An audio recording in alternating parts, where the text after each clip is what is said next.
ሰላም ጤና ይስጥልኝ። በኢትዮጵያ በኤርትራና በዓለም ዙሪያ ያላችሁ የማቴቴስ ሚዲያ ተከታታዮች እውነታን መፈለግ፣ ዕውቀትን መገብየት፣ በማህበረሰባዊ ሴቶች ላይ በጥልቀት መወያየት አዲሱን የነቃ ትውልድ መገንቢያ መንገዶች ናቸው። ዛሬ እኔና ወዳጄ እንግዳዬ አሁን ደግሞ በድጋሚ እዚህ ስቱዲዮ ተገናኝተናል። ዮናስ መለሰ ነገን በሚቀይሩ አዳዲስ እይታዎች ላይና ጥልቅ ትንታኔዎች ላይ ሳይንሳዊና መጽሐፍ ቅዱሳዊ የሆኑ ጉዳዮችን ይዘን ወደ እናንተ ቀርበናል።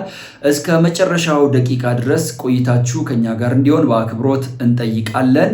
ወደ ውይይታችን ወይም ደግሞ ወደ ኢንተርቪው ወደ ሐሳባችን ከመግባታችን በፊት ይህ ቪዲዮ እናንተ ጋር በደረሰ ጊዜ ለሌሎች ማጋራቱን እንዳትዘነጉ፣ ቪዲዮን ቻናሉን ሰብስክራይብ ማድረጉንና ኮሜንት ሴክሽን ላይ ሐሳብ አስተያየቶቻችሁን ማስቀመጣችሁን እንዳትዘነጉ በትህትና ጠይቃለሁ። ወደ እንግዳዬ ተመልሻለሁ። እንኳን ደህና መጣ። እንኳን ደህና ቆየኝ ነው። መልካም።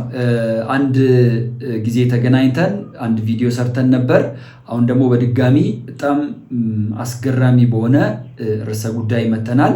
ባለፈው በደንብ ራስን ያስተዋውቅ አልመሰለኝም። አሁን ራስን በደንብ ብታስተዋውቅ መልካም ነው። እስቲ ራስን አስተዋውቅ ለተመልካቾቻችን። እሺ፣ በድጋሚ ስለመጣው ደስ ብሎኛል። ያው ቃል እንደገባ ነው ደግመን ተገናኝተን ሌሎች ስራዎች እንደምንሰራ ተናግረናል። አሁንም በዚሁ እንቀጥላለን። ዛሬ ደግሞ እስቲ ለየት ባለ ርዕስ ለየት ባለ ፕሮፌሽን ነው እንግዲህ እና የግል ስብዕና አሰልጣኝ እና የጤና ባለሙያ ጀነራል የጤና ባለሙያ በሚለው እንትን ይበል ይጠራ። ነርስም ነኝ። በሱ ተጠርቶ ዛሬ በሱ ጉዳይ ላይ እናወራለን። ሂፕኖቴራፒስት አትባልም? አልባልም። የቀድሞ መጠሪያክ ነው።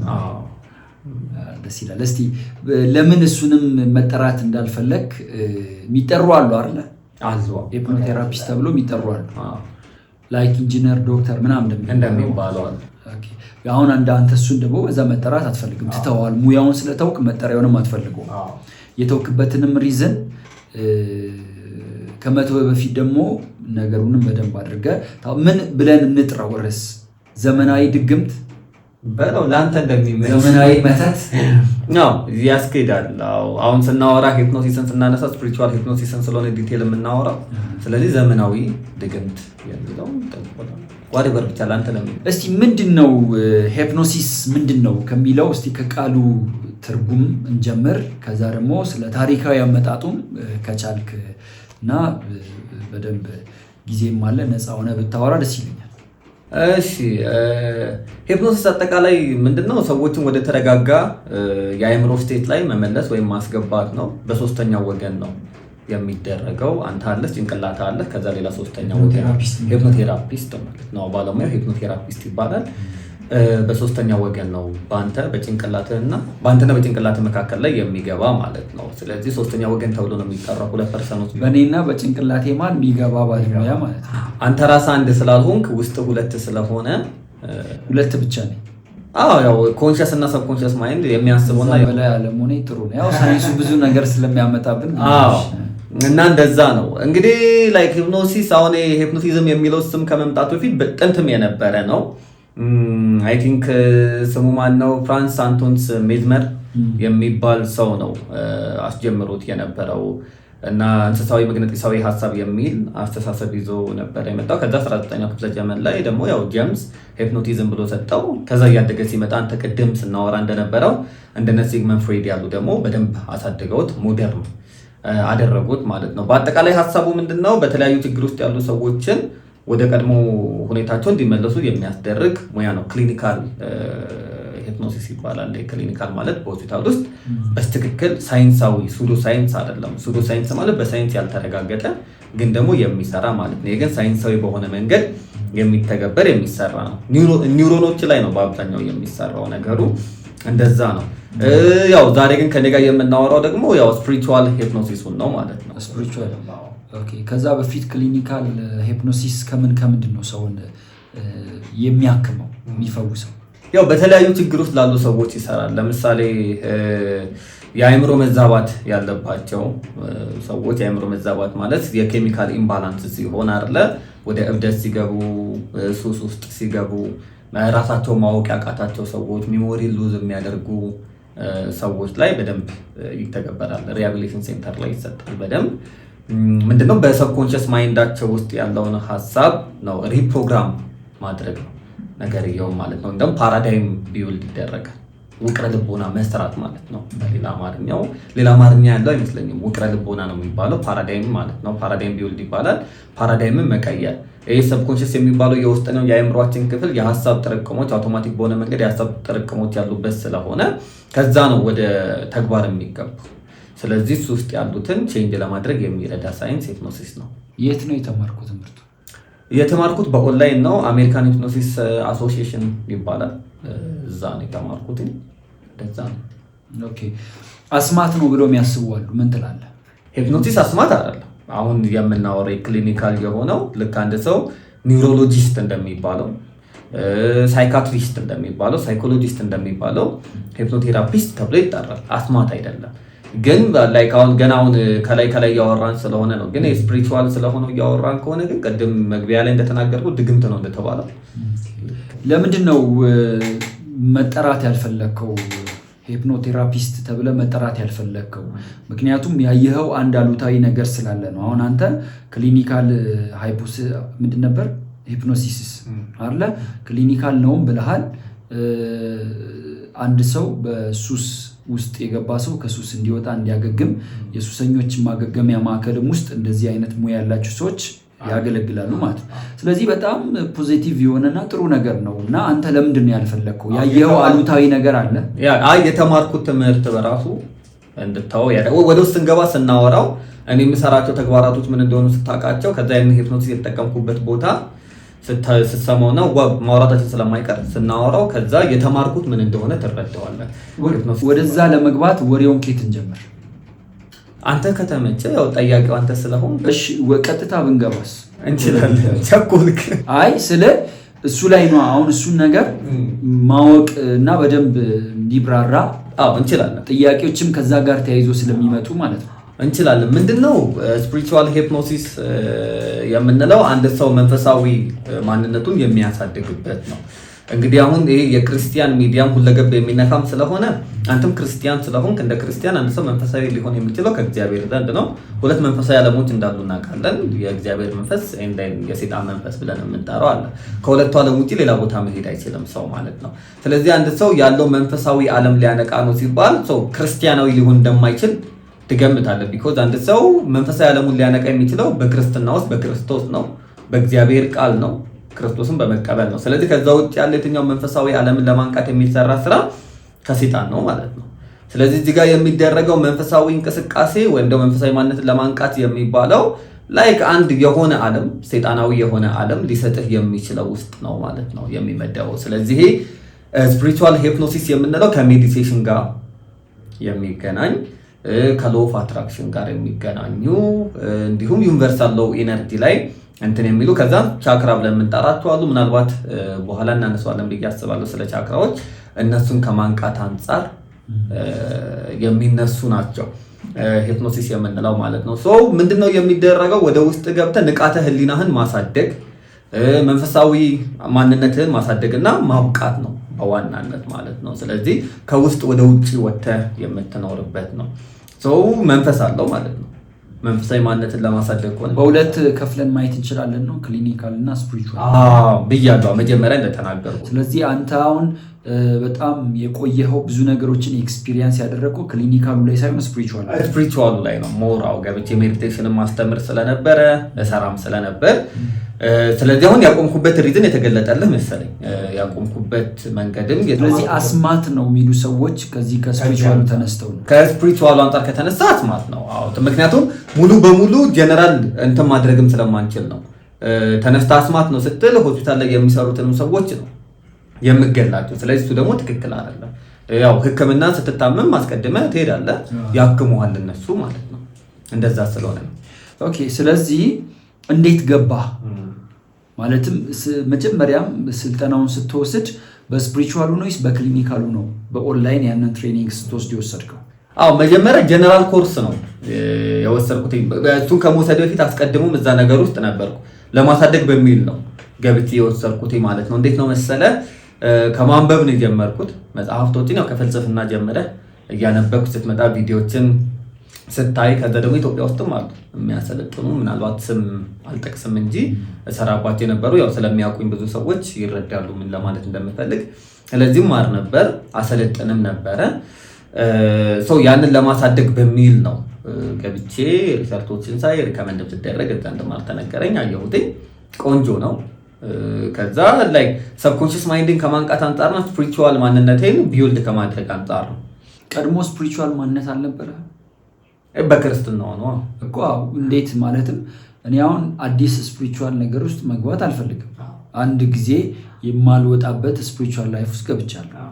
ከዛ አንተ ምክንያቱም ከልጅነት በጌታ ቤት ነው ያደግከው፣ ጌታን ታውቃለህ እና መንፈሳዊ ህይወትም ውስጥ ያደግ ልጅ ነው።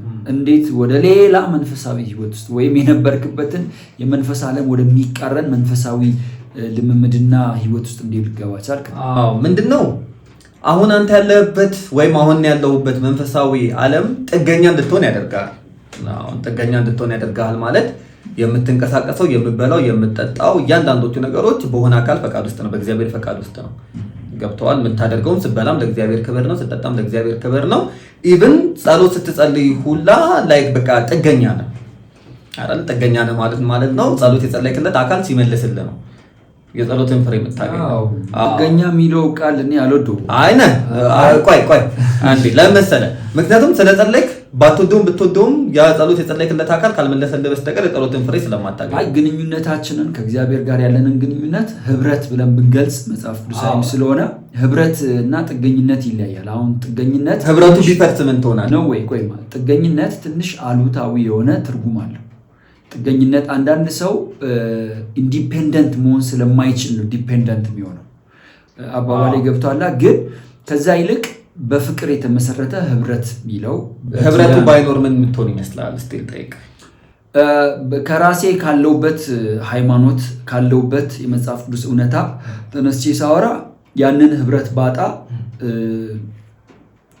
ሌላ ህብረት ጀምራለሁ ማለት ነው። አይ ባይኖር ምን ትሆናለህ ነው? ምን አይነት ጉዳት ያደርሳል? ፍጻሜ ትክክል አይመጣም። ፍጻሜ የዘላለም ጥፋት ይሆናል ማለት ነው። ምክንያቱም ሰው ከእግዚአብሔር ተለይቶ ከሰይጣን ጋር አለመወዳጀት አይችልም። ሰው ከሰይጣን ጋር መወዳጀት የሚጀምረው ከእግዚአብሔር ጋር የተለያየ ጊዜ ነው። ምክንያቱም ሌላ ሶስተኛ ዓለም ስለሌለ ማለት ነው። ስለዚህ ጥገኝነት የሚባለው ለዛ ነው። ምን ማለት ነው? ያለዛ አካል አንተ ባዶ ስለሆንክ ምን ማለት ነው? ፍጻሜ ስለማያምር ስለሚያልቅልህ ያንተ ፍጻሜ ሊያምር የሚችለው በዛ ጥገኛ በምትሆነው አካል ላይ ነው። ፖይንት አሁን ሐሳቡ ነው እየነገርኩህ። ሐሳቡ ገብቶኛል። ቃሉ ብዙ ቸርችም ይጠቀማሉ። ይሄ ጥገኛ ነኝ ምናምን ይላሉና መጀመሪያም ለእግዚአብሔር ስለተፈጠረ እግዚአብሔር ለራሱ ነው የፈጠረን እና ጥገኛ ማለት ከሚጠጋው ሰው ጋር ቀድሞ ህብረት ያልነበረው ሰው ኦር የሚጠጋው ሰው የሚጠጋው አካል ያልፈጠረው ሰው እግዚአብሔር ከመጀመሪያም ለራሱ ስለፈጠረን ጥገኛ የሚለው ሳይሆን ያው ሪዲም አድርጎን ወደ ራሱ አምጥቶናልና ወደዚህ ልመለስሽ። ሰው ጥገኛ እንድትሆን ያደርጋል። በእኔ አማርኛ ልግለጸው። ስለዚህ አሁን ኦሾን ካወቀው ምናልባት ኦሾ የሚባለውን ፈላስፋ ስለ ሜዲቴሽን ሲናገር ምን አለ? ስለ ሜዲቴሽን እና ስለ ጸሎት ልዩነት ሲያወራ ጸሎት ማለት ከሌላ ዓለም ጋር ተገናኝተህ መልስ የምትጠብቅበት ነው፣ ጥገኛ ያደርግሃል። ሜዲቴሽን ግን ማንም የለብህም፣ አንተ ብቻ ነው ያለው፣ ኢንዲፔንደንት ነህ። የሆነ ጥያቄ ትጠይቃለህ፣ በውስጥ አዋቂነት አለ። ይሄንን አሁን ስናወራ ሰዎች ይወቁ፣ በውስጥ አዋቂነት አለ ማለት ሰይጣን አለ፣ ግን አንተ የምታደርገው ነው የሚመስልህ ያንን ነገር። እግዚአብሔር ግን የምትፈልገውን ሳይሆን የሚሰጥ የሚያስፈልግህን ነው የሚሰጥ። ሰይጣን ደግሞ ላይክ ሲገዛ የምትፈልገውን ሰጥቶ ነው የሚገዛ። ስለዚህ ነገሮችን ስታደርግ አንተ የምታደርግ ይመስልሃል። ያ ነበር። አሁን መንፈሳዊ ዓለም ውስጥ ሆኜ ሌላ መንፈሳዊ ዓለም የፈለኩበት ትልቁ ሪዝን ያ ነበር። በጊዜው ባለኝ አንደርስታንዲንግ ጭንቅላቴ በሚያስበው ጸሎት የሚመልስልኝ የሆነ አካል መጠበቅ አለብኝ። ብር ብፈልግ የሆነ ጭንቅላቴ መጠቀም ብፈልግ መጽሐፍ ቅዱስ ሚላል ብዬ ከፍቼ ምናምን ነው የምጠቀመው። ገብቷል? አለዛ ከዛ አካል ጋር ትጣላለህ፣ ግጭት ነው የሚፈጠረው። እዚህ ጋር ግን ስትመጣ የምትጋጨው አካል የለም። አንተ ብቻህን ያለው ውስጥ ያለውን ኃይል ነው የምታወጣው። ያኛው ነው። ስለዚህ የኛው መንፈሳዊ ዓለም ትምህርት የመረጥኩበት ምክንያት ያ ነበር። በጊዜው ግን ላይክ አንዴ የሆነ ክርስትናውን ዝግት አድርጌ የመጽሐፍ ቅዱስን ከድኝ ምናምን ቸርች ረግጬ የወጣሁበት ሳይሆን እውቀት ጭንቅላት ውስጥ ገብቶ ቤት ይሰራል። ታውቃለህ፣ ቀስ እያለ ነው ቢውልድ የሚያደርገው። ስለዚህ ከስር አነባቸው የነበሩት መጽሐፍቶች ለካ ሳላውቃቸው ውስጥ ገብተው እየሰሩ ነበረ። አይምሮ እየተቀበላቸው እየወደድኳቸው ነበር። እንደ ቀልድ ከሰዎች ጋር ስንገናኝ ፍልስፍና ሳወራም ስለ እግዚአብሔር መኖር አለመኖርም ዲቤት ስናደርግ ምናምን ለካ ውስጥ እየገባ ነበር ማለት ነው። ከዛ የሆነ ጊዜ ላይ ስለ ሎው ኦፍ አትራክሽን ሰማው ማለት ነው። ከዛ መጽሐፉን አነበብኩት። ከዛ እስቲ ነገር ምንድነው ይህ ለመሞከር ሞከርኩ። ምንም አይነት ውጤት አልነበረው። ከዛም በኋላ ነው ወደ ስልጠና ዓለም ውስጥ የገባሁት። ሞር ብዙ ታሪክ አለው። ወደ ዋናው ሐሳባችን እንድንመጣ ነው። በእንደዚህ አይነት መንገድ መጣው። ከዛ ግን በዋናነት የረዳኝ ምኑ ነው The Power of Your Subconscious Mind የሚል መጽሐፍ አለ በጆሴፍ መርፊ የተጻፈ መጽሐፍ። እሱን አነበብኩት። ከዛ እስቲ ለምን ላይ አፕላይ አላደረገውም አልኩኝ። ያው ያኔ ያመኝ ነበረ፣ በጣም ታማሚ ነበርኩ። ምንድነው ልቤን ታመም ነበር እና በጣም አደገኛ የልብ ህመም ነበረብኝ። ፌንት የሚያስነቅል ሆስፒታል ውስጥ ነው ወርቅ ለምን በላይ ላይ አልሰራም ብዬ ሰራሁበት። በሽታው ቆመ እና ሜዲቴሽን መስራት ጀመርኩ፣ አፌርሜሽን መስራት ጀመርኩኝ። በሽታው ቆመ። ሪሊ በትክክል ሂልዶንግ በትክክል ሂልዶንግ ታምሜ አላውቅም። እንደውም ባለፈው ታምሜ እዚህ ግልኮስ ተሰክቶልኝ በቃ ለዶክተሮቹ ላይ ከስንት ዓመት በኋላ እንግዲህ ኦልሞስት ከ5 ከ6 ዓመት በኋላ የመጀመሪያ ህመሜ ስታመም እና ያኔ በየሳምንቱም በየ15 ቀኑ መታመም ነበር። ማሜም ታውቃለች፣ ቲክቶክ ላይ ፖስት አድርጌው ነበር። ያኔ በነበርኩበት ጊዜ እንደሚሰራ ማዘር ምስክር አድርጌ ቁጭ አድርጌ ፖስት አድርጌያለሁ። ስለዚህ ያ ሆነ ማለት ነው። ከዛ ለምን ወደ ገንዘብ አልሞክረውም አልኩኝ። ከዛ ለገንዘብ ሞከርኩት። ለገንዘብ እንደውም መጀመሪያ ላይ ያው ስለምትፈራ መጀመሪያ ስለሆነ በ500 ብር በ600 ብር እያደገ በ700 ብር ከዛ እያደገ 1000 ብር 5000 ብር 10000 ብር ከዛ እያልኩ እስከ 200 ምናምን ሺህ ብር ድረስ አካውንቴ ውስጥ መግባት ጀመረ። ማን እንደሚያስገባው አታውቅም። በዚህ አይነት ፕሮሰስ ውስጥ ምንድነው አሁን እኛ ጋር ሚራክል መኒ ምናምን የሚባል ነገር አለ። ተሰማዳው በፕሮቴስታንት ቸርቾች ሚራክል መኒ ምናምን አሁን ያ ጌታ ለሚምጣ አላውቅም። አሁን የምር አስጠንቁለው ነው ወይስ የጥንቁላ ነው ወይስ የጌታ መንፈስ ነው? አይ ዶንት ኖ። ሚራክል መኒ አሁን አለ ብዬ ነው ያላምን። ግን በእኛ ዓለም ውስጥ አሁን በዛኛው ዓለም ውስጥ ግን ይሰራል። ገንዘብ ይመጣል። ሜቢ ወዲያ አምጥተውት ሊሆን አላውቅም። አሁን ለምንድን ነው እንደዛ የሚያገለግሉትን አገልጋዮች ነው ሙሉ ማንነት መጽሐፍ ቅዱስ እንደዛ ይላል። መጽሐፍ ቅዱስ አይልም እንደዛ አይነት ነገር አይልም። ስለዚህ ያው ሚራክል መኒ እኛ ጋር ይሰራ ነበር እዚህኛው ውስጥ። አሁን ትልቁ ነገር ምን መሰለ፣ 3 ጥያቄዎች አሉ። why እና how የሚባሉ ጥያቄዎች አሉ። አሁን በዚህኛው ዓለም ውስጥ ስትገባ ኋትና ኋይ አስፈላጊ ናቸው። ምን ትፈልጋለህ፣ ለምን ትፈልጋለህ የሚለው how የሚለው ያንተ ጥያቄ አይደለም። እንዴትም ይምጣ ከየትም ይምጣ ይመጣል ነው። የትም ፍቺው ነው እዚህ ጋር የሚሰራው። ስለዚህ why የሚለውን ጥያቄ አንጠይቅ፣ ከየት ይመጣል የሚለው because ኢነርጂ ላይክ እንትን ያደርጋል፣ ኮኔክት ያደርጋል፣ ቫይብሬሽን ይሰራና በአይምሮዎች በኋላ እናወራቸዋለን። ሞገዶች አሉ። እነዛ ሞገዶች ዓለም ላይ ካለው ፍሪኩዌንሲ ጋር ኮኔክት ያደርግና ከዩኒቨርስ ጋር ምክንያቱም በእኔና በዚህ በጣውላ መካከል ልዩነት የለም፣ በእኔና በዚህ ማይክ መካከል ልዩነት የለም። እሱም ኢነርጂ ነው፣ እኔም ኢነርጂ ነኝ። ልዩነታችን የቁጥር ልዩነት ነው። በዚህ ይሄንን ማይክ ባደረገው የኬሚስትሪ ቁጥር ውስጥ የኒውትሮንስ የፕሮቶንስና የኤሌክትሮንስ ቁጥር እዚህ ውስጥ ያለውና እኔ ውስጥ ያለው ልዩነት ሲፈጥር እኔን ሰው አደረገኝ፣ እሱን ማይክ አደረገው።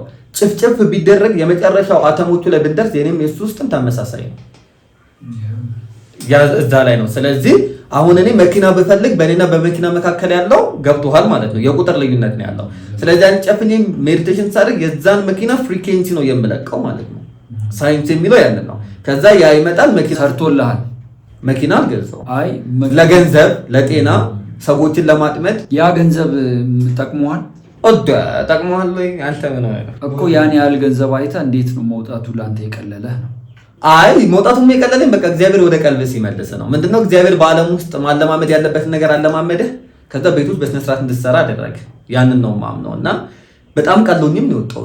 ምናልባት ፎቶዎችን አሳይቻለሁ። ሜዲቴሽን ሳሰራ ልጆች ጋር እና አሰራ ነበር።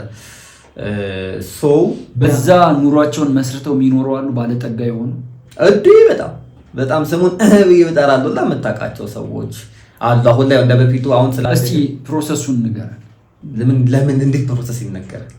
አይ አንተ ዓለም አይደለም። አንተ አሁን የሌላ ዓለም አንተ በቤተክርስቲያን ውስጥ ያለ አገልጋይ ነህ። ያንተ ዓለም አይደለም እና ያኛውን ዓለም ኤክስፖዝ ማድረግ እንደውም ጨለማን መግለጥ ነው እና የጨለማ ስራ ነው አይደል? እና አሁን ብዙ ወጣቶች አይ ቲንክ እየገቡ ነው።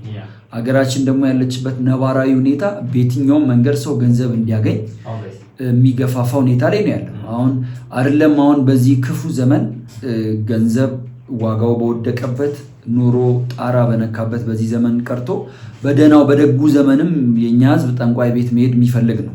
ያው የሰው ባህሪ ስለሆነ ማለት ነው። በመጽሐፍ ቅዱስ ላይም በዛች የሟርተኝነት መንፈስ የነበረባት ሴት ለጌቶቿ ትርፍ ታስገኝ ነበርና አሁን ደግሞ ይበልጥ የስራ እጦቱም አለ፣ የሰላም እጦቱም አለ፣ ተስፋ አስቆራጭ ብዙ ሰው ራሱን ወጣቶችም ራሳቸውን እያጠፉ ነውና በእንደዚህ አይነት ነገር ውስጥም ደግሞ እየገቡ ያሉ አለና ለነሱም አርነት እንዲሆን ነገሩም ደግሞ ዲመኒክ እንደሆነ በትክክል ብትገልጽ ጥሩ ነው ብዬ አምናለሁ። ምንድነው በቃ ከሜዲቴሽን ነው የምትነሳው። አሁን በሜዲቴሽንና በሂፕኖሲስ መካከል ያለው ልዩነት ልንገርህ። ከዛ ሁለቱ እንዴት ነው? አሁን ብዙ ሰው ሜዲቴሽን ያደርግና አይኔ ሜዲቴሽን ነው የምሰራው ሌላ ጥልቅ ዓለም ውስጥ አልገባም ይላል። ሜዲቴሽን የሚያደርግ ሰው ወደ ደምጠላ እንትን ማድረጉ አይቀርም፣ ሂፕኖሲስ ማድረጉ አይቀርም ራሱ ማለት ነው። ለምን መሰለህ? ሜዲቴሽን ማለት አእምሮህን ካልም ማድረግ ማለት ነው፣ ማረጋጋት ማለት ነው ሜዲቴሽን ማለት። ሂፕኖሲስ ደግሞ ንቃተ ህሊናህን ማንቃት ነው፣ የውስጠኛው አእምሮህን ማንቃት ነው። ስለዚህ የሰው ልጅ አእምሮ ሲረጋጋ ንቃተ ህሊናው ይነቃል ማለት ምን ማለት ነው? ድብቁ የአእምሮአችን ክፍል መንቃት ይጀምራል ማለት ነው።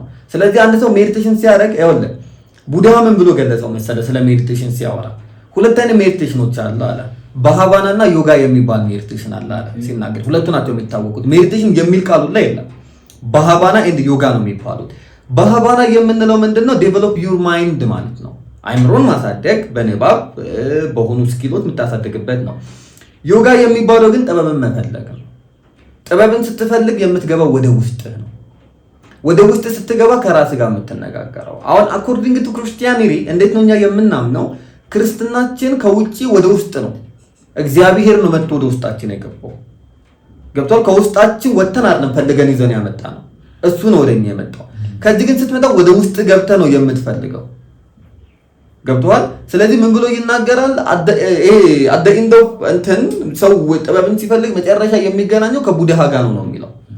ሰው የሚደርሰው ላስት ጥበቡ ቡድሃ ላይ ነው ብሎ ነው የሚናገረው፣ ራሱ የሚናገርበት ማለት ነው። እና ስለዚህ ያ ነው ሜዲቴሽን ሲባል። ስለዚህ ሰው ወደ ውስጥ ግባና ተመሰጥ ግባ ሲባል የምታሰላስለው ምንም አይነት ነገር ከሌለ መጽሐፍ ቅዱስን እያስተላሰል አለ እኮ መጽሐፍ ቅዱስ ላይ ስለ ሜዲቴሽን እኮ ተጽፏል።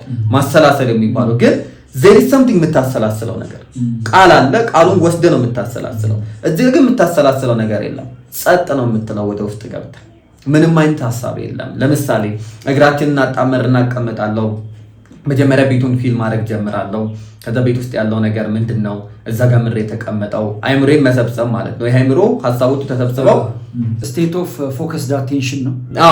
ስለዚህ ትኩረት መሆን መቻል አለበት። ግን የምታስበው ነገር አይኖርም። ይሄን ሁሉ የምናደርገው አይምሮ አንድ ቦታ ላይ እንዲሰበሰብ ለማድረግ ነው።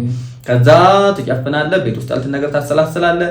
ከዛ የውስጥ እግርን ሁላ ሲበላ አሁን ብዙ የማታስተውለው ነገር ነው። አሁን ላስደርግ ብል ውስጥ እግርን እንደሚበላ ፊል ታደርገዋለህ። ቁርጭምጭሚት ላይ የሆነ ስሜት እንዲሰማ፣ ከዛ ጉልበት ላይ፣ ከዛ እያለ ይመጣና ላይክ አብዶሚን ኮድ ውስጥ ያሉትን ነገሮች ትሮት ላይ ያሉትን ነገሮች ፊል እያደረካቸው ትመጣና ከዛ ወደ ውስጥ ትጠልቃለህ። ውስጥ እየተሰማኝ ያለው ስሜት የደም ዝውውርን ሁላ ፊል ታደርጋለህ። ፊል አድርገው የምታውቀውና አላውቅ በሜዲቴሽን ውስጥ ፊል ታደርጋለህ። ደም ሲዘዋወር ድምፁ ላይ ይሰማል። የትንኳሽ ኮቴ ሁላ ታዳምጣለህ። ምንም የሚወሰድ ተጨማሪ ነገር የለም። ሜዲቴሽን ፎር ብሬን ኦንሊ ዊድ ኦር ኮኬን የሚባል ነገር አለ። እንመጣለን። አሁን ኮኬን ምናምን አሁን የሚወሰዱ ድራጎች ምናምን በኋላ እነግርሃለሁ አሉ እንደዛ የሚደረጉ። በእኔ ውስጥ ግን እንደዛ ነገር አልተፈጠረም። እነግርሃለሁ እነዛ እንዴት እንደሚወሰዱ። ስለዚህ በእንደዚህ መንገድ ትመጣና ነው ከዛ ብሪዚንግ ትሰራለህ። ብሪዚንግ ኢን ብሪዚንግ አውት ታደርጋለህ። በደንብ እሱን ትሰራለህ። አሰራር አለ። ትክክለኛ ብሪዚንግ ደረትና ሆድ ጋር የሚሰሙ ስሜቶች አሉ። እነሱን በደንብ ኮንትሮል ታደርጋለህ። ከዛ ወደ ውስጥ ነው የምትገባው ማለት ነው። በደንብ ከዛ ፊል ታደርገዋለህ። ከዛ ምንድነው አለማሰብን ነው አጠቃላይ በቃ ሐሳብ የሚባልን ነገር ማጥፋት ነው ማለት ነው። ከዛ ያኔ ቻክራ የሚባሉ ነገሮች አሉ። ዘሰበን ቻክራ ተብለው ይጠራሉ። ከቁርጭምጭሚት ጀምረው ወደ ላይ የሚመጡ ማለት ነው። የመጨረሻው ክራውን ቻክራ ተብሎ ይጠራል። እስቲ ካልጠፋብኝ ልንገርህ። ሩት ቻክራ የምንለው አለ፣ ሳክራል ቻክራ የምንለው አለ፣ ሶላር ፕሌክስ ቻክራ የምንለው አለ፣ ከዛ ሀርት ቻክራ የምንለው አለ፣ ከዛ ትሮት ቻክራ የምንለው አለ፣ የጉሮሮ ማለት ነው። ከዛም በኋላ ዘሰርድ ኤ ቻክራ የምንለው አለ፣ ከዛ ክራውን ቻክራ የሚባሉ አሉ። ሁሉም የየራሳቸው ስራ አላቸው። ለምሳሌ ሩት ቻክራ የምንለው ከምን ጋር ነው?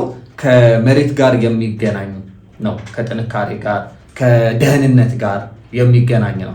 ከዛ ደግሞ ሳክራል ቻክራ ደግሞ ያልኩ ከስሜት ጋር ነው። ከእምብርታችን በታች ብልቶቻችን ላይ የሚገኝ ነው። ከስሜት ጋር የሚገናኝ ነው እሱ። ከዛ ደግሞ ሶላር ፕሌክስ ቻክራ ደግሞ የምንለው ከፍ የሚል ነው። ከእምብርታችን በላይ ያለ አብዶሚን ላይ ያለ ነው። አይ ቲንክ ካልተሳሳትኩኝ እሱ ካልጠፋብኝ ከሀብት ጋር የሚገናኝ ይመስለኛል። ሄርት ቻክራ ከፍቅር ጋር የሚገናኝ ነው። ትሮት ቻክራ ከተግባቦት ከሰዎች ጋር ለመግባባት የሚገናኝ ነው። ከዛ ዘሰርድ ኤ ቻክራ የምንለው አለ ንቃተ ህሊናን ውስጥን እንትን የምትልበት ነው። ሶስተኛው አይን ተብሎ ይጠራል በአማርኛው። ከዛ የመጨረሻው ክራውን ቻክራ የሚባለው ከአጥናፈ ዓለሙ ጋር የምትገናኝበት ነው። እቲ ደላስት በቃ ዋናው የሚባለው እድገት ስቴፕ ነው። እድገት ስቴፕ ሳይሆን ሁሉም የሚሰሩ ናቸው። እንደምትጠቀማቸው ይሰራሉ። ለምሳሌ አሁን ከሰው ጋር መግባባት ካቃተ ትሮት ቻክራ ላይ ችግር ተፈጥሯል ማለት ነው። ጉሮሮ ላይ ነው። ለምሳሌ ሩት ቻክራ ያልኩ የመጀመሪያው ባክ ቦናችን ላይ የሚገኝ ነው። ይሄ ከዲስካችን በታች ዝቅ ብሎ ነው የሚገኘው እና እዛ ጋር ነው። እዛ ጋር ያለችው ቻክራ ተበላሽታለች ማለት ነው። የሚታይ ነው። ስለዚህ እሷን ነው የምታስተካክለው በሜዲቴሽን። ስለዚህ ሰው አሁን በሆነ ነገር ላይ ችግር ከመጣበት የትኛው ቻክራ እንደተበላሸበት ኦልሬዲ ያውቃል ማለት ነው። ስለዚህ በሜዲቴሽን ውስጥ ያንን ቻክራ ለማስተካከል ነው የሚሰራው ማለት ነው። ከዛ ላይ ሁሉ ነገር ደግሞ ኮንትሮል ማድረግ ስትጀምር አጥናፈ ዓለሙ ላይ ስትገባ ክራውን ቻክራ ይበራል። ሰርድ ኤ ንቃተ ህሊና ይጨምራል ማለት ነው። ስለዚህ እነዛ ነው እያነቃ የምትሄደው። ከዛ እነዛ መብራት ይጀምራሉ። ከዛ ነው አሁን የተግባቦት ችግር ከሰው ጋር ችግር ካለብኝ ምናምን ትሮት ቻክራ ላይ ነው በደንብ የምሰራው ማለት ነው። እዛ ላይ በደንብ ሰራና ከዛም በኋላ ሰዎችን ማስመጥ በቃሌ እንዲሳቡ ማድረግ እነዛን ሰዎች። ብዙ ኢትዮጵያውያን ወጣቶች ግን አብዶሚናል አካባቢ ነው የሚሰሩት። ያው ስለ ሀብት ስለ አንተም ቢዝነሱን ሰርተዋል ብሩ ስለሰራ ይመስለኛል አብዶሚን ላይ ነው ብዙዎች። አሁን ላይ ግን በጣም ባይዘወይ በአፍሪካ ደረጃ ራሱ እውቅና እየተሰጣቸው ድርጅቶች አሉ ኢትዮጵያ ውስጥ በሜዲቴሽን ዙሪያ ማለት ነው። በጣም ጥልቅ እየተሰራበት ያለ አጋንንታዊ የሆነ ብዙ ወጣቶች ወደዚህ እየተሳቡ ነው። በጣም ብዙ ቅድማውን ስለ ኮካይን ስታነሳ ነበር። ከመቀሌ ምን አይነት እንትን ደረሰኝ። አንድ ሰው ይነገረውና እንደዚህ ወጣት ልጅ ነው ወንድ ነው ሰው ይሄን ለማድረግ ብሎ ገባ እና ሞከረ አቃተው።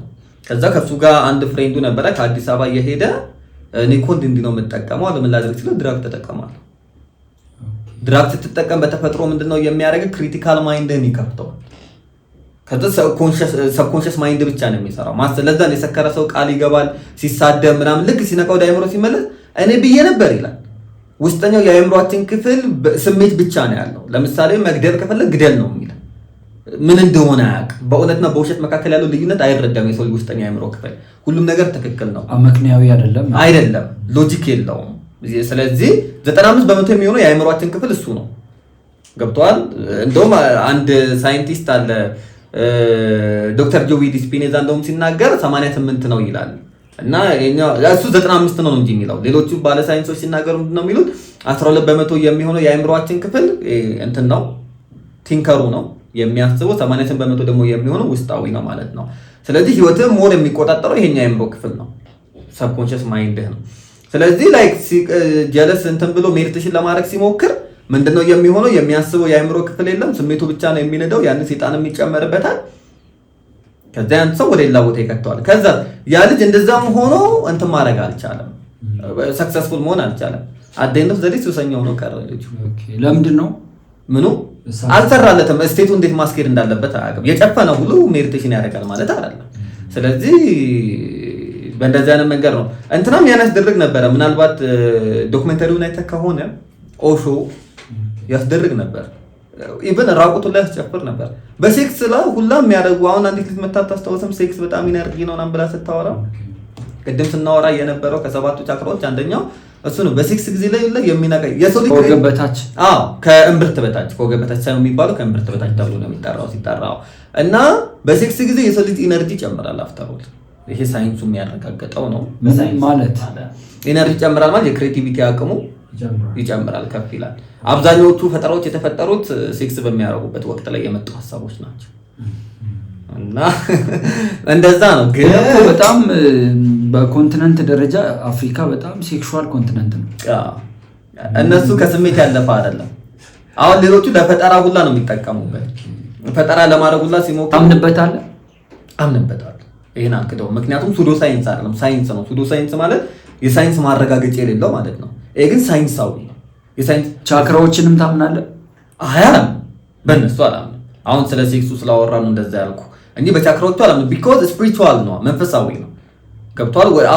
አሁን አንተ አሴ ክርስቲያን እኛ ምናምነው መቼም ጤነኛ ሴክስ የምንለው በጋብቻ መካከል ያለ ሴክስ ነው። ሴክስ እንደ እሳት ነው አይደለ? ከምድጃ ውጭ የሚነድ እሳት አደጋ ያስከትላል። በምድጃ ውስጥ የሚነድ እሳት ደግሞ ለማብሰያና ለተፈለገው ዓላማ ያገለግላል። ሴክስ ከቦታ ውጭ ሲሆን መጥፎ ነው። አሁን አንተ ባለትዳር ነህ። አንድ ወር ከስንት ቀን ነው? እንደ ከ15 ቀን ነው። 15 ቀን ነው እና ከእንግዲህ ብዙ ፈጠራዎች ካንተ ይጠበቃሉ ማለት ነው። የእግዚአብሔር ቃል ካልሆነ በስተቀር ሌላ ፈጠራ ውስጥ እንኳን አልገባም። ያው ስለምታምንበት ብዬ ነው። አምንበታለሁ። ምክንያቱም በሽታው ላይ ይቀንሳል እኮ አታውቅም። ሴክስ በሚያደርግ ሰውና በማያደርግ ሰው መካከል ያለው በሽታን የመከላከል አቅም ተመሳሳይ አይደለም። በዚህ ጉዳይ ላይ ኤክስፐርት የሆኑ ሰዎች አሉ። እንዴት? በዚህ ጉዳይ ላይ ብቻ ጥናት የሚሰሩ ምናምን አሉ። አሁን አስታውስ ካልከኝ አላውቅም እንጂ አሉ። በፊት ላይ ማቃቸው አሉ። ያልተማከር ፈልገ ነው ወይ እንዳትለኝ፣ ግን ያው ገርሞኝ ነው ነገሩ። ለኔ እንግዳ ነገር ስለሆነ ያው እንትን ነው። ሴክስ ከእግዚአብሔር ዘንድ ለባለትዳሮች የተሰጠ ጊፍት ነው። ያንን ጊፍት ደግሞ ሰይጣን ያለ ቦታው በመጠቀም የእግዚአብሔርን ዓለም መቃረን ስለሚፈልግና መንፈሳዊ ሕይወትንም መጉዳት ስለሚፈልግ ነው እንጂ ሴክስ በራሱ ብለሲንግ ነው። ሴክስን እየሸፋፈኑ እየደባበቁ ሰዎች በጣም በተለየ መንገድ እንዲፈልጉ ወጣ። ብቻ ብዙ ክፍተት አለኝ ሀገር። በዛኛው ቪዲዮ ላይ ሚስጥር የምታበዛ ሀገር ናት ብላ አውርታል። እና ኦኬ ወደዚህ ስንመለስ አንተ ሰባቱንም ቻክራዎች ሞክረ ውጤታማነታቸውን አይታል? ሰባቱንም ቻክራዎች አልደረስኩም። ኤክስፐርት የሆንኩበት እኔ ላይክ ሰርድ ኤ እና ሶስቱን ከአንገት በላይ ያሉትን ሶስቱን ክራውን፣ ትሮትና አጥናፍ ዓለሙን መደባለቅ ሰርድ ኤን። ከዛ ደግሞ ምንድነው ሰርድ ኤስ? ሰርድ ኤ ማለት ሶስተኛው አይን ነው። ሶስተኛው አይን ማለት ወደ ውስጥ ራስን የምታነቃበት ነው። በአጠቃላይ ጥበብህን ለመጨመር የምትጠቀምበት ነው። ከዛ ላይ ወደ ውስጥ ገብተህ ያንተን ማንነት ትክክለኛ ማንነትን አንደርስታንድ እንድታደርገው የሚያደርግህ ነው። ኦኬ አሁን ያ የመቀሌው ልጅ አልቻለበትም እንጂ ለቻለበት ሰው እነዚህ ድራጎች ሰፖርት ያደርጋሉ። ምንድነው የሚያደርግ መሰለህ? ድራግ በቃ ይሄኛው ክሪቲካል የሆነ አሁን ሰው ቆይ እንዲህ ላስረዳ። ሞገዶች አሉ አይምሯችን ውስጥ ሞገዶች አሉ። እነዚህ ሞገዶች 5 ናቸው። አይ ቲንክ አልተሳሳትኩኝ። አልፋ አለ፣ ቆይ ከለል ጀምርልህ። ቤታ አለ፣ ጋማ አለ፣ ከዛ ዴልታ አለ፣ ከዛ ቴታ አለ፣ ከዛ በኋላ መሀል ላይ አልፋ ይባላል። አሁን ምን እንደሆነ ልንገርህ። አሁን እነዚህ ቤታና ጋማ የሚባሉት የአይምሯችን ሞገዶች የሚገኙት በሚያስበው የአይምሯችን ክፍል ውስጥ ነው። 12% ይሆናል ባልኩ ውስጥ በዛ ውስጥ ነው የሚገኘው። አሁን በዛ ውስጥ ይገኛል። ከዛም በኋላ ላይ ሐሳብ ከላይኛው የአይምሮ ክፍል ወደ ታችኛው የአይምሮ ክፍል ይመላለሳል። ምን ማለት ነው? ሎጂካል ከሆነው ስሜታዊ ወደ ሆነው ማለት ነው። ይህንን ሊያረጋጋልህ የሚችለው አልፋ የሚባለው ክሪቲካል ማይንድ ላይ የሚቀመጠው ሞገድ ነው። ገብቷል? አሁን ሱስ ሲወሰድ ወይም ሰዎች መጠጥ ሲጠጡ ወይም ሲቅሙ ወዲያውኑ የአእምሯቸው ዊዛውት ኤኒ ሎጂክ ይከፈታል። ስለዚህ ሰብኮንሽስ ማይንዳቸው በቀላሉ ይገኛል ማለት ነው። ስለዚህ ሱስ የሚያደርገው ምንድነው ሲባል ያለ ልፋት ሰብኮንሽስ ማይንዳቸውን ሰዎች በቀላሉ እንዲያገኙት የሚረዳቸው ድራግ ነው። ስለተወሰደ አይደለም የሚሰራው። ስራው ለመክፈት ነው ጥቅም የሚለው ቶሎ ስቴት እንዲስተካከል ያደርገዋል። እነዚህ እርግብግቢቶች የሚሰሩ ለምሳሌ ቴታ የፈውስ ሞገድ ነው። ለምሳሌ ሲያመኝ እኔ ያኔ አበራ ጠቀም የነበረው የኒውሮኖችን እርግብግቢት አስተካክል የነበረው ቴታ ሞገድን በመጠቀም ነው። ያ ቴታ ሞገድ የፈውስ ሞገድ ነው። ስትታመም በዛ ነው አንተ ራስን በራስ ያከምከው። ሂል ያደረኩት በዛ ነው ሂል ያደረኩት። አሁንም እጠቀመዋለሁ ባይዘው። አሁን እነዚህ ሞገዶች ጤነኛ ስለሆኑ ለምሳሌ የሆነ ዲፕሬሽን ውስጥ ገባ የሐሳብ መዋዠቅ ሲመጣ ቶሎ ማስታወሻና እስክሪብቶ ይዘና አቀምጣለሁ። ማስታወሻና እስክሪብቶ ይዤ ወዲያውኑ ጆርናል ነው የማደርገው። ያለውበት ስቴት ምንድነው የሚመስለው? ምንድነው እየተፈጠረ ያለው ችግር? ምንድነው ህይወት ላይ እየተከናወነ ያለው ነገር? ሶርሱ ከየት ነው? አሁንም ነው ማለት አደርጋለሁ። ሶርሱ ከየት ነው የመጣው ብዬ እጽፋለሁ። ክላሽ አያረግም አሁን ካለበት የአገልግሎት ህይወት ከመንፈሳዊ ነገር። ይሄ ሳይንስ ነው። ለምሳሌ አሁን ምን መሰለ፣ አሁን ሲያም ፓራስታሞን ትወስዳለህ አይደለ? ልክ ያንን ፓራስታሞን ከመውሰድ በፊት ወይም ደግሞ ሐኪም ቤት ሄደህ ከመታከም በፊት ሳይኮሎጂካሊ ያንን የምትፈታበት መንገድ ካለ ለመፍታት የምትሞክርበት መንገድ ነው ይሄ ማለት ነው። አሁን ሆስፒታል ምትል የሰው ልጅ አይምሮ እኮ ሲዛባ እብድ ሲል መጀመሪያ የሚደረገው አይምሮ ውስጥ ያሉት የኒውሮኖች መጠን እርግብግቢቱ ምን ያክል ነው ተብሎ ኢኢጂ የሚባል መመርመሪያ አለ። እዚህ ላይ ተገጥሞ እንዲህ እንደ እንትን የሚመስሉ ጥብቅ የሚሉ አይተ ከሆነ እነሱ ናቸው የሚገጠሙ። ይገጠሙና በዛ ሰው ውስጥ ያለው የሞገድ እርግብግቢት ምን ያክል እንደሆነ ቫይብሬሽኑ ይለካል። ከዛም በኋላ ይሄ ሰው ያለበት ችግር ይሄ ነው ይባላል። በጣም በዲፕሬሽን ውስጥ ካለ በጭንቀት ውስጥ ካለ ማለት ነው። ስለዚህም ልክ ዲፕሬሽን ውስጥ ከገባው ችግሩ ምንድነው ብዬ ጽፍና ከዛ የትኛው ሞገድ እየተመታ እንደሆነ ሆስፒታል ሳልሄድ አረጋግጣለሁ ማለት ነው። ከዛ መፍትሄውን ወዲያውኑ እዛ ጋር አመጣለሁ። ስለዚህ ለዚህ ችግር ይሄ ነው መሆን ያለበት፣ ለዚህ ችግር ይሄ ነው መሆን ያለበት፣ ለዚህ ችግር ይሄ ነው መሆን ያለበትና ከዛ ያንን ማረጋጋት ጀምራለሁ። ለምሳሌ ቤታ የሚባለው ሞገድ ላይ ስትመጣ የላይኛው ቤታና የታችኛው ቤታ ይባላል። ቤታ ላይክ እንደ የታችኛው ቤታ የላይኛው ቤታ የምንለው ምንድነው?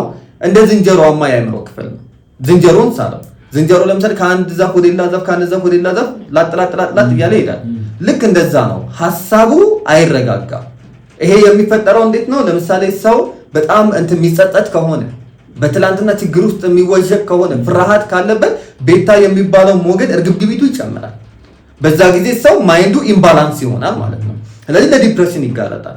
ከልብ ወደ አእምሮ የሚሄደው የደም ዝውውር ይቆማል፣ ይቀንሳል። ገብቷል? ያን ትንፋሽ ያጥራል። ሰው በጣም ሲጨነቅ ትንፋሽ ያጥራል። በጣም አስደንገጥ ምናምን ይላል። ሞገዱ እየተዛባ ነው ያለው ማለት ነው። ስለዚህ this is ሳይንስ ነው። ስለዚህ ሳይንሳዊ በሆነ መንገድ ጽፍና አዘጋጀዋለሁ ማለት ነው። ስለዚህ ይሄ እየተፈጠረ ያለው ይሄ ሞገድ ጤናማ እየሆነ አይደለም። ስለዚህ ምን ላድርግ? ለዚህ የሚሆነው መልስ ይሄ ነው ብዬ ለምን ጸሎትን አትጠቀምም?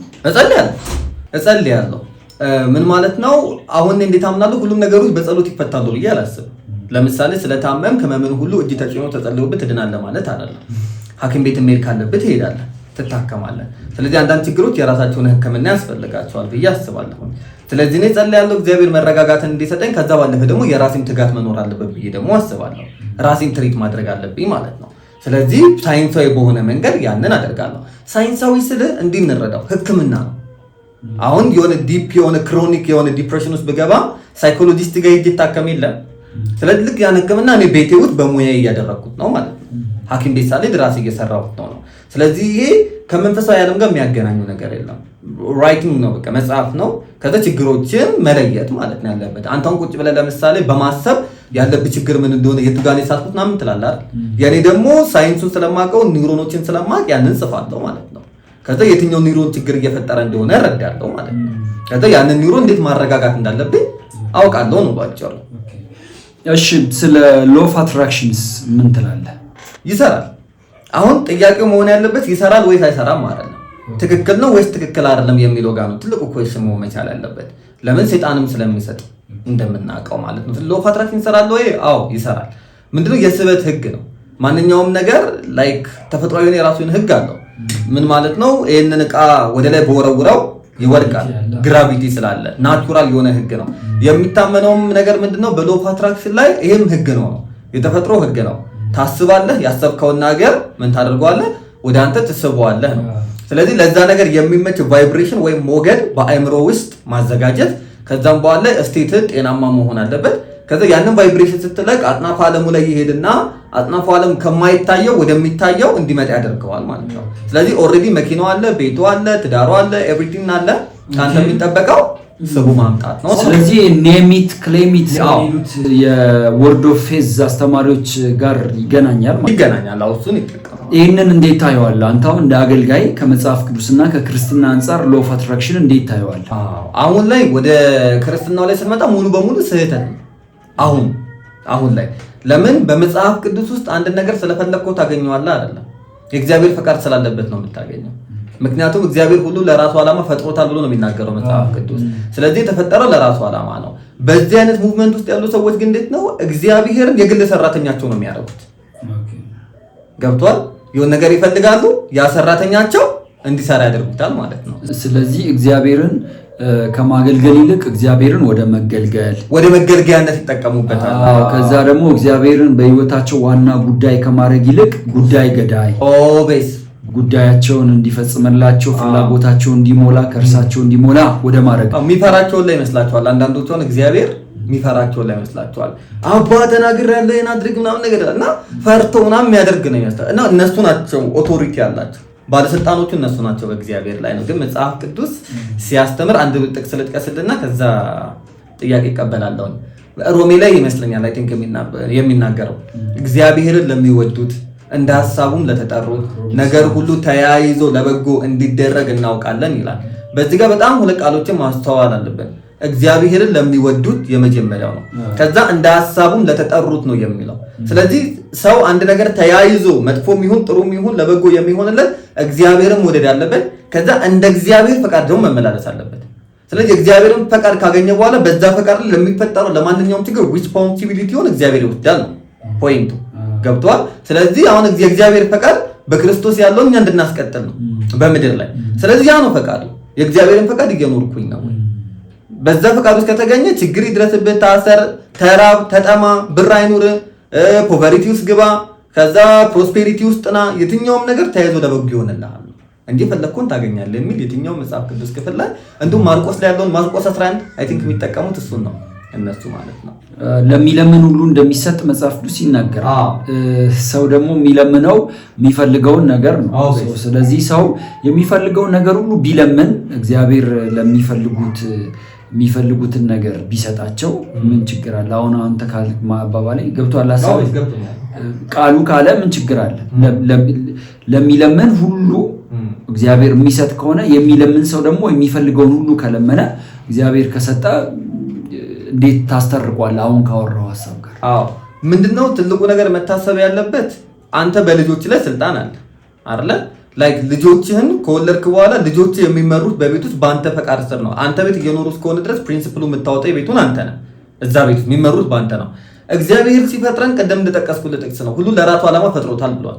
ስለዚህ የሚፈልገውን ነገር ማወቅ አለብን። ለምሳሌ አንድ ሴትን ልጥቀስልህ፣ ሐናን የሳሙኤል እናት ነኝ።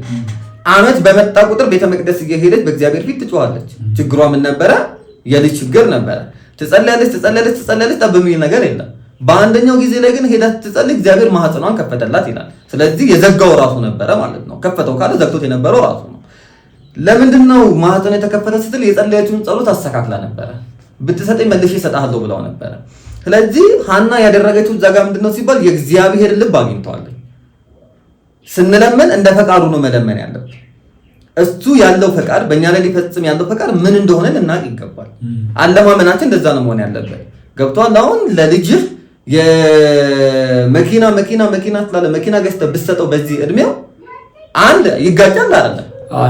እንደ ፈቃዱ አንዳች ብትለምኑ ይላል ዮሐንስ። እንደ ፈቃዱ አንዳች ጎበዝ አስታወስከኝና እንደ ፈቃዱ አንዳች ብትለምኑ ምን ይላል? ይሆንላችኋል የሚለው። ስለዚህ እግዚአብሔርን ፈቃድ ነው ማስቀደም ያለብን። ለዛ ነው። ኦኬ፣ እስቲ ይህንን አሁን እንግዲህ የነበረህን ልምምድ ከዚህ አሁን ከመጽሐፍ ቅዱስ አኳያ ሲታይ ይሄ እንደዚህ አይነት አሉታዊ ነገሮች አሉት። ምናልባትም ይህንን ቪዲዮ የሚሰሙ ልጆች ፍጻሜያቸው ጥፋት እንደሆነ፣ በተለይ ደግሞ ከቤተ ክርስቲያን የወጡ ካሉ፣ ከቤተ ክርስቲያን ባይወጡም ግን በየትኛውም አይነት ሃይማኖት ተቋም ውስጥ ያለ ሰው ወጣት ልጅ ወደ እንደዚህ አይነት ነገር ከገባ ጉዳቱ ምን ያህል አስከፊ እንደሆነ በትነግር። ጉዳቱ በጣም አስከፊ ነው። እንደ ስፒሪቹዋል ሰው ካሰብከው አንድ በቃ ከዛኛው ዓለም እንድትለያየ ያደርጋል። እኔ መጀመሪያ ያደረገኝ ያን ነው። ጸሎት እንዳቆም አደረገኝ። ጸሎት እንዳቆም አደረገኝ።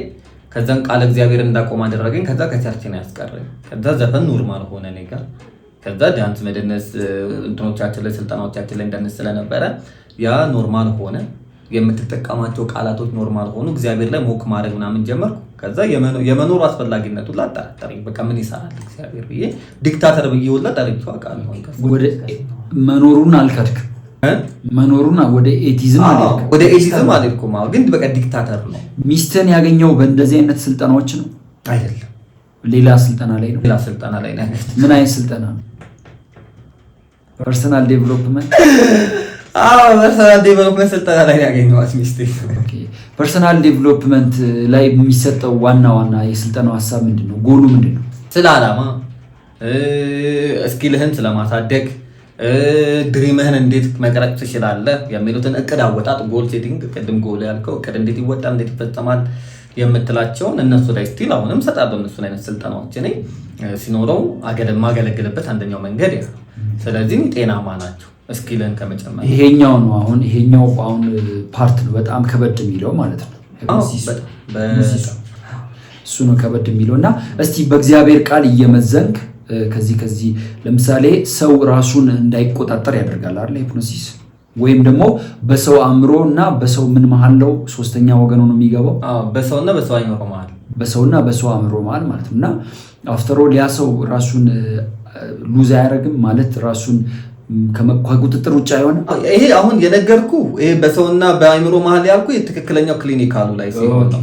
እዚህ ጋር ግን አንተ ነው ያለው። እዚህ ጋር አንተ ብቻ የለውም ስላለ ማለት ነው። እሱ የለውም እኔ የለውም አንተ ብቻ ነው ብለህ ስለሚል ነው እንጂ አለ እሱ። ማን ነው ያለው? ሰይጣን ነው። ኖ እዛኛው እንዴት መሰላስ? ክሊኒካሉ ላይ አለ ስፒሪቹዋሉ ላይ ወይ ሰይጣን ማለት ኢንዲፔንደንት የፈለከውን ማግኘት ይችላል፣ እንደፈለከው መሆን ይችላል። እኔ ግን የለውም ብሎ አሳምነው እንጂ አለ ነው። አለ እዚህኛው ውስጥ አለ። ከዛ ሌላው ምንድነው? እኔስ ምናልባት አንዴ እንትን ልንገር አውት ኦፍ ቦዲ ኤክስፒሪየንስ የሚባል አለ። ኦቢዲ ይባላል እና አውት ኦፍ ቦዲ ኤክስፒሪየንስ ይባላል ማለት ከሰውነት መላቀቅ ከዛ ሁለት መሆን ማለት ነው። እና እንደዛ ሆኜ ኤክስፒሪየንስ አድርጌ የማቅበት ጊዜ አለ። ከራሴ አካል ጋር ወጥቶ አውርቼ የማቅበት ጊዜ አለ። ልክ አሁን ካንተ ጋር እንደማወራው ወጥቶ በስትክክል ምናባዊ አይደለም። አንዳንዴ ከራሱ ጋር ዝም ብሎ ሊያወራ ይችላል። እንደዛ አይነት አይደለም። እኔ እንተነኛ ፕሮፌሽናል ነኛ ላይክ እንተ ከዛ ለየት ያለ በብዙ ዓመታት ልምድ የመጣ ነው። በዚህ በጣም በኮንፊደንስ ነው የምናገረው እና የማሰለጥናቸውም ከኔ ጋርም በጣም ሲኒየር የሆኑ ሰዎችም የሚያውቁት ስለሆነ ማለት ነው። እና ወጥቶ አውት ኦፍ ቦዲ ኤክስፒሪየንስ አድርግ ነበረ። ፊት ለፊት እንዲቁጭ እያወራዋለሁ፣ የሚያስፈልገኝን ነገር ነግረዋለሁ። ይሄን አድርግ፣ በዚህ ግባ፣ እንትና እንዲያደርግልሃለሁ ይለኛል። በእንደዚህ አይነት መንገድ የምፈልገውን ነገር አገኘ። የአካል ሴጣን ቢሆንስ ነው እንጂ ቢሆንስ ሳይሆን ነው ትሪክ ሴጣን። አሁንማ ነው አሁን ከገባኝ በኋላ ነው ገብተዋል። ምክንያቱም እግዚአብሔር እንደዚህ ልምምድ ያለማመድ በመንፈስ ቅዱስ አማካኝነት አናግረዋል እንጂ የራስን ቦዲ ለወደግ ገንጥሎ አስቀምጦ። አሁን ሜዲቴሽን የሚለውንም ቃል አቢዩዝ ያደረገ ልምምድ መሰለኝ። ምክንያቱም መጽሐፍ ቅዱስ ላይ ማሰላሰል የሚለው ቃል አለ አይደለ? በቀንም በሌሊትም አስበው አሰላስለው የዚህ የሕግ መጽሐፍ ካፋ አይለይም ይላል ሙሴ ለኢያሱ የተናገረው ላይ ማለት ነው። መጽሐፈ ኢያሱ ለነዌ ምዕራፍ 1 ላይ እና እኛ የእግዚአብሔርን ቃል ሜዲቴት እናደርጋለን እና መነዥጋለን እናኝኳለን እንበላዋለን እና እኛ በእግዚአብሔር ቃል ላይ ነው የምንመሰጠውና በዛኛው ዓለም ውስጥ አንተ በነበርክበት ዓለም ውስጥ አሁን ከዛ ስትወጣ ንስሐ ገብተሃል፣ ተጸልዮልሃል፣ ዴሊቨርድ ሆናል። በጣም እውቀት በእውቀት ነው የሚወጣው። ስለዚህ ላይ ከዛ ከወጣሁኝ በኋላ ኦልሞስት በጣም ረጅም ጊዜያቶችን በሳይለንት ተቀምጫለሁ። በጣም ረጅም ጊዜያቶችን በማንበብ አርምሞ ተመልሼ ከራሴ ጋር ሆኜ ያለውባቸው ችግሮች ምን እንደሆኑ መርምሬ ከዛ ወደ እግዚአብሔር ቤት ቀርቤ ሰይጣኑን ላይ ያስፈራራኝ ነበር። ጠላቶችን አስነስቶብኝ እስከ ሞት ድረስ የምፈልግ ሰው ነበርኩ ምናምን እኮ በጣም እና ከቤቱ ላልወጣም ነበር እና በቃ የፖሊስ አካላቶቹ ላይ አይዞኛለን ብለውኝ ነው። ሌሎች ሰዎች ፊዚካል ላይ ያሉ ዓለም ላይ ያሉ ሰዎች ሊያጠቁኝ በጣም ይፈልጉ ነበር። ዛቻ ነበረብኝ። ስለዚህ እነሱ ሁላ ነበሩ። ከዛ ውስጥ ነው አገግሜ በደንብ። ለምንድን ነው እንደዚህ አይነት ነገር ሀፕን ያደረገው? ምኑ እንድትወጣ ስላልፈለገ ሰይጣን ያስነሳቸው ናቸው ወይስ የጥቅም ግጭት ነበራቸው? አይደለም። ሌሎቹ እንዴት ነው የሚሰሩት? ለምሳሌ አንዳንድ አሁን እንትን ብለው ዛፍ የሚያሳቅፉ ምናምን ሰዎች ወይ ደግሞ ትችላላችሁ ውስጣችሁን አዳምጡ ምናምን ቲክቶክ ላይ ያመጡልህ አሁን ትላልቅ የምትላቸው አሰልጣኞች ለምሳሌ አራሉ ስማቸው ለጠቅሰልኝ የምታውቃቸው የምትወዳቸው ሞቲቬሽናል ስፒከር የሚመስሉ በጣም ዊርድ ነው። ለምንድነው እሱ እዛኛው ንቃት ውስጥ የለም፣ እውቀት ነው የሚሰጣቸው።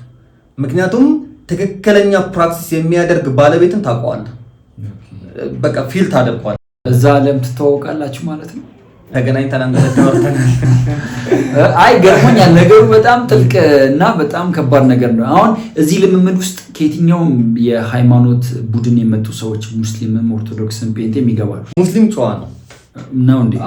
ላይ ክርስቲያኑ በጣም ይጠቃል እንደዚህ አይነት ነገር። ሙስሊሙ ጨዋ ነው። ለምንድነው? ሙስሊሙን የፕሪንሲፕል ሰዎች ናቸው፣ የሚመራቸው መርህ ነው። እኛ ጋር መንፈሳዊ የሚባል ነገር አለ፣ መንፈሳዊነት። ስለዚህ ይሄ ልምምድ ለመንፈሳዊ ዓለም ቅርብ ነው በጣም። ተው ግዴ ለእነሱን ጨዋ ስትል ባለፈው እኔ አሁን ስለ መስጊድ ስለ ምናምን አንድ ቪዲዮ ሰርተናል። ጴንጤ ስለሆንክ እና የምሬን ነው። ሙስሊሞች በዚህ ጨዋ ናቸው ስለማቅ ነው፣ በረጅም ዓመትም ስላሰለጠንኩ ማለት ነው። እና እንደዚህ ነገር አይዳፈሩም። ክርስቲያኑ በጣም ይዳፈራል፣ ለመንፈሳዊ ዓለም በጣም ቅርብ ስለሆነ ማለት ነው። ስለዚህ አሉ ሙስሊሞች አንዳንዶች አሉ አስተማሪዎችን ሁላ ግን ብዙ ጊዜ የሚበዛው የክርስቲያን ማጆሪቲው ክርስቲያን ይበዛዋል። ስለዚህ እነሱ ናቸው። እዛው አግኝተው ከሆነስ ምናልባት አሁን ወጥተው ማግኘት ሳይጠበቅባቸው እዛው ባሉበት ምኑ አሁን ሜዲቴሽኑን የኛውን አሁን በኦርቶዶክስ ውስጥ አለ ባይዘው ገዳማት ውስጥ አሁን 7 ላይ ተመሳሳይ በሆነ መንገድ 7 ቻክራዎች አንድ እንደውም ቄስ በጣም ተገዳድሮኛል ላይ ቲክቶክ ላይ ገብቶ ምንም እንትን የለውም ብሎ አንድ ነው ከእግዚአብሔር ዘንድ የሚሰጥ ነው ብሎ 7ቱን የቻክራ አይነቶች ጽፌዋለሁ ማስታወሻው ላይ ያለውን አላወራው እንጂ በኦርቶዶክስ ውስጥ የሚደረገውን ነግሮኛል። ግን ተመሳሳይ አይደለም። አይ ነብዩ መሐመድም በአንዳንድ የታሪክ መጽሐፍት ላይ ሜዲቴት ያደርግ እንደነበር ዋሻ ውስጥ ገብተው የመጀመሪያው ወደ ውስጥ ስገባ መጥፎ ነገር ውስጥ ነው ባይዘው። አሁን ለዛ እኔ እዛው ካገኙ ያልኩ ለዛ እኮ ነው እሱ ዋሻ ውስጥ ገብቶ ምናምን ነገር ሜዲቴት ከዛ እሱ ፕሪንሲፕሉን ሰጣቸው። የግል መንፈሳዊነት የለውም አንድ ሙስሊም በግል መንፈሳዊ የሚያራምደው ልምምድ የለውም። ክርስቲያን ላይ ግን ስትመጣ የግል መንፈሳዊ ይወጣል አይደል አላቸው አለኝ ነው። በጣም የሚገርም ነውና ምንድነው አሁን የምትመክረው ነው?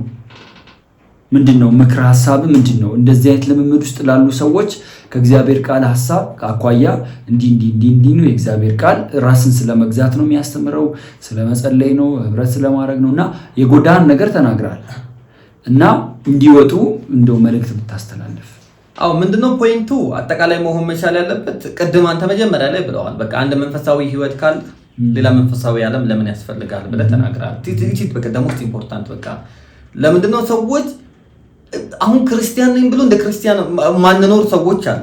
ምን ማለት ነው መሰለህ? ከምድር ጋር የተጣበቀ ምድራዊ ነገርን የምንፈልግ የላቁ ተብሎ መጠራት በስማችን ሐውልቱ ላይ እንዲቆም ለምንፈልግ ሰዎች አለ።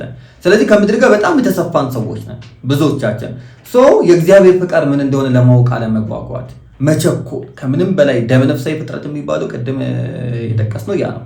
ደመነፍሳይ ፍጥረት በደመነፍስ ነው የሚሮጠው። ገብቷል። በቃ ብቻ የሆነ ነገር ይበለው ያንን ነገር ማግኘት አንድ ነገር የመፈለግ ጉጉት አለው። ፈልጎ ደግሞ ቶሎ የማግኘት ያ አለበት። እግዚአብሔር ደግሞ እንደዛ አይነት አይደለም። የችኩል የሚሰራ አምላክ አይደለም። በጊዜው ነው ነገሮችን የሚሰጠው። ከዛ ደግሞ እሱ የሚጠቅመው ከሆነ ነው ላንተ የሚሰጥ። ላንተ ሰጥቶ እሱ መልሰህ ሰርቭ የምታረግበት ከሆነ ይሰጣል። ያን ያስደርጋል። ስለዚህ ምንድነው የምመክረው ምክር? ከእግዚአብሔር ጋር ተጣበቁ። ሰው ዛሬ ይሙት ነገ ይሙት አይታወቅም። ይሄን ፖድካስት ቀርተን ስንወጣ ሟች ልንሆን እንችላለን። ስለዚህ ላይክ ይሄ እንዴት ነው ዘላለማዊ የሆነው ማትረፍ ይሻላል። ጊዜያዊ የሆነውን የሚያምረውን የሚያብለጨልጨውን ለማግኘት ከመሮጥ ገብቷል። ዘላለማዊ የሆነውን ያንን ህይወት ለማትረፍ ነው ሰው መሮጥ ያለበት ብዬ አስባለሁ። በእርግጠኝነት የምናገረው ሰው በእንደዚህ ልምምድ ውስጥ ካለ 100% እግዚአብሔርን ክዷል። ያኛው መንፈሳዊ ዓለም ክዷል። ሜዲቴሽን ወደ እግዚአብሔር አቅርቦኛል እንደዚህ አድርጎኛል በፍጹም የትኛውም የሜዲቴሽን ልምምድ ወደ እግዚአብሔር አያቀርብም።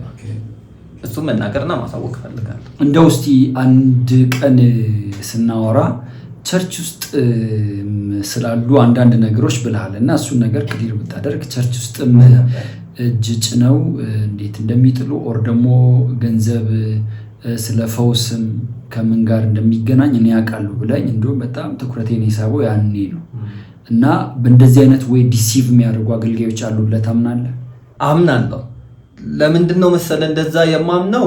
ነገርየው ስለሚሰራ ነው። አሁን የሰውን አይምሮ ኮንትሮል ማድረግ ይችል ነበር በዛ በነበርኩበት። አሁን ላድርግ ብል ምናልባት ቀላል ነው ተመለሰን ማድረግ ነው። ግን ቸርች ውስጥም ያን ምናልባት አሁን ሲባል ሰማለሁ በተለምዶ እርግጠኛ አይደለሁም። ግን ሄደው የሆነ ሀገር ላይ አስተብትበው ምናምን ይመጡና እዚሁ አፍሪካ ውስጥ ይመጡና ከዛም በኋላ በዛን ስፒሪት ያስደርጋሉ ምናምን ነገር። በአንዳንዶቹ ቦታዎች ላይ ደግሞ ሄድ ያገኘሁት ነገር ምንድነው መሰለህ? አንዳንድ አገልጋዮች ጋር ቀጥታ ያየሁትን ነው የምነግርህ። በጣም ፌመስ ስም ያላቸው ናቸው። የማጂክ መጽሐፍቶች ምናምን አሉ ቢሮ ውስጥ እና ያስደነግጣል። በጣም ሂውጅ ናቸው። ዴሊቨረንስ ሲሰሩ ታያቸዋለህ በጣም ማለት ነው። ከዛ ግን የማጂክ መጽሐፍ የሂፕኖሲስ መጽሐፍ ቢሮአቸው ቁጭ ብለህ ታገኛለህ። ከዛ ከየት መጣ ብለን ስንጠይቃቸው ዴሊቨር የተደረጉ ሰዎች በስጦታ እየሰጡን ነው ለምስክርነት ይሆን ብለው አሉ። ያው አምናቸዋለሁ አላመንኩም። ግን ደግሞ ሊጠቀሙትም ይችላሉ እንዴ? ያው ይጠቀሙታል ያልኩ ከዛ አንጻር ነው። ስለዚህ ብዙ ቸርቾች ላይ ይጠቀማሉ ያስባለሁ። አብሶ ደግሞ አሁን ሁሉም በየጓሮ ነብይ ነኝ ብሎ እየፈላ ያለበት ሰዓት ስለሆነ አንዳንድ ደግሞ ታዋለቁ መጽሐፍ ቅዱስን የሚያነብ ሰው አይደል አገልግሎት ሲያይ ከእግዚአብሔር አይደለም የሚለውን ይለያል። እንደዛ እንትና ሴንስ አታደርገውም። ስለዚህ ስናደርገው በቃ ታውቀዋለህ። እኔ ደግሞ ያንን ስለማውቀው ይህ አይነት ነገር ሊሰራ የሚችልበት ሞስት ፕሮባብሊ በእንደዚህ አይነት መንገድ ስለሆነ ሂፕኖሲስን ይጠቀሙታል ቢያውቁትም ባያውቁትም። መልካም። መጨረሻ ላይ ባወራ ብለህ የምታስበውና ቀረ የምትለው ነገር አለ?